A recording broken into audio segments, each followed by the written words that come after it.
Assalamualaikum warahmatullahi wabarakatuh. Saya Indra Permana dari kelompok 6. Saya akan menjelaskan komponen-komponen sistem operasi dari Windows. Berbicara tentang sistem operasi Windows saat ini, semuanya berawal dari sebuah sistem operasi sederhana. Dahulu sebelum adanya Windows, dikenal sistem operasi MS-DOS. MS-DOS adalah sistem operasi dasar yang menunjukkan asal mula munculnya sistem operasi Windows. MS Windows pertama yang dikembangkan adalah Windows 1.0 sampai Windows ME. Setelah itu, Microsoft juga membangun suatu sistem operasi yang berbeda dari arsitektur MS-DOS dan dikenal sebagai sebutan Windows NT.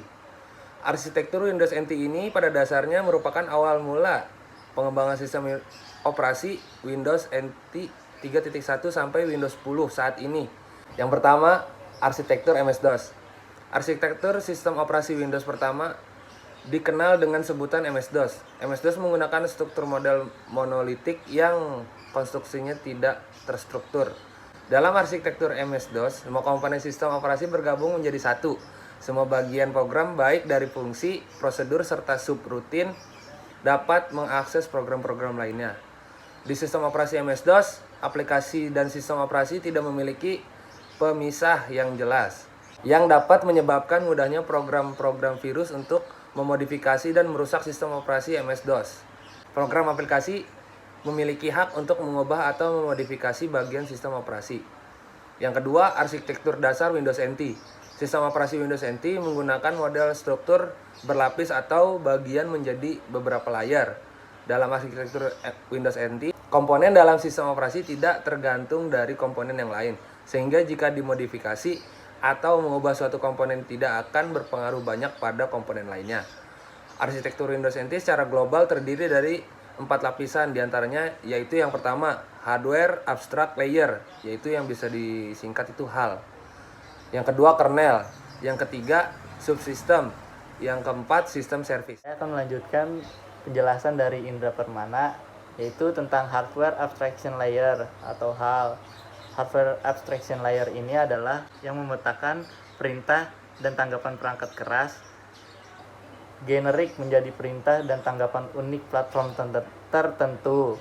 Yang termasuk dalam hardware abstraction layer atau HAL adalah Intel 486 atau Platinum, Motorola, PowerPC, dan diisi Alpha. Selanjutnya, kernel. Kernel adalah lapisan yang berisi komponen-komponen sistem operasi paling dasar. Kernel bertugas mengelola penjadwalan termasuk di dalamnya context switching, exception handling, interrupt handling, dan multiprocessing synchronization. Selanjutnya, subsistem. Subsistem adalah lapisan yang terdiri dari berbagai ragam modul serta menyediakan fungsi-fungsi spesifik yang menggunakan layanan-layanan dasar yang disediakan oleh kernel. Nama saya Muhammad Ibrahim Umbara. Saya ingin melanjutkan penjelasan dari Bagas Ranul Alamsyah tentang berbagai ragam mode kernel pada komponen-komponen Windows. Yang pertama ada eksekutif. Eksekutif berisi dasar layanan sistem operasi, termasuk di dalamnya manajemen memori, proses dalam manajemen thread, keamanan, input-output, dan komunikasi interproses. Dan yang kedua ada kernel. Kernel bertugas mengontrol eksekusi prosesor.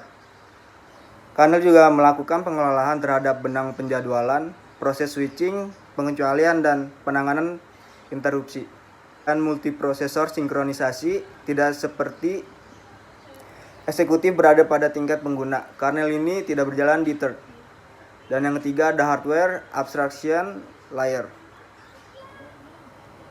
Hardware abstraction layer membuat setiap komputer sistem bus memory access langsung atau DMA controller, interrupt controller, sistem timer, dan modul memori terlihat sama dengan eksekutif dan kernel komponen. Di samping itu, hal ini juga memberikan dukungan yang diperlukan untuk multiprocessing simetris atau SMP. Dan 4, device driver. Device driver adalah perpustakaan dinamis yang memperluas fungsionalitas dan eksekutif.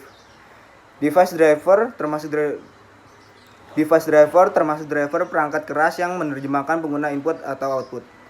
Fungsi panggilan serta permintaan ke perangkat hardware tentu dan komponen perangkat lunak untuk menerapkan sistem file, protokol jaringan, dan setiap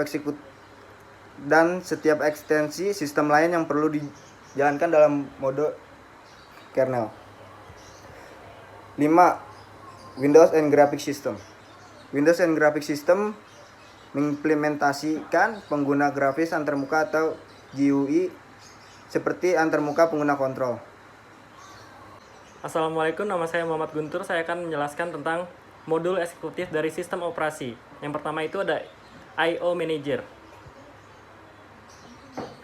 I/O Manager itu bertugas untuk menyediakan kerangka kerja di mana perangkat input atau output agar dapat diakses untuk aplikasi. Berikutnya adalah CC Manager. CC Manager itu untuk meningkatkan kinerja berbasis file I/O dengan menyebabkan data file baru untuk direferensikan berada di memori utama agar akses lebih cepat. Juga untuk menunda disk menulis dengan memegang pembaruan dalam memori untuk waktu yang singkat sebelum mengirimkannya ke disk. Berikutnya adalah Object Manager. Object Manager bertugas untuk membuat, mengelola, dan menghapus objek eksekutif Windows dan tipe data abstrak yang digunakan untuk mewakili sumber daya seperti proses, benang, dan objek sinkronisasi. Lalu ada Plug and Play Manager. Plug and Play Manager bertugas untuk menentukan driver apa saja yang diperlukan untuk mendukung fungsi khusus perangkat dan beban driver. Selain Plug and Play Manager, ada juga Power Manager. Power Manager bertindak sebagai koordinat manajemen daya antara berbagai perangkat dan dapat diatur agar mengurangi konsumsi daya dengan mematikan perangkat yang tidak digunakan atau menganggur. Selanjutnya adalah Security Reference Monitor yang bertugas memberlakukan akses validasi audit generasi rules. Berikutnya ada Virtual Memory Manager. Virtual Memory Manager bertugas mengelola alamat virtual, memori fisik, dan pegging pada file disk. Selanjutnya ada juga Process atau Thread Manager yang bertugas melakukan proses membuat, mengelola, dan menghapus thread objek. Lalu ada juga Configuration Manager yang bertanggung jawab untuk melaksanakan dan mengelola sistem registry yang merupakan repository sistem yang luas dan berbagai parameter setiap pengaturan user. Dan terakhir adalah Local Procedure Call (LPC) atau Facility Local Procedure Call yang disingkat juga LPC. Fasilitas mengimplementasikan efisiensi lintas proses prosedur panggilan. LPC juga sebagai mekanisme komunikasi antara proses lokal mengimplementasikan layanan dan sistem. Berikut adalah penjelasan tentang sistem operasi Windows dari kelompok 6. Bila ada yang kurang atau materi yang salah, mohon dimaafkan atau bisa diberi saran di kolom komentar. Terima kasih. Assalamualaikum warahmatullahi wabarakatuh. Untuk penjelasan sistem operasi Linux akan dilanjutkan oleh teman saya. Terima kasih. Assalamualaikum warahmatullahi wabarakatuh.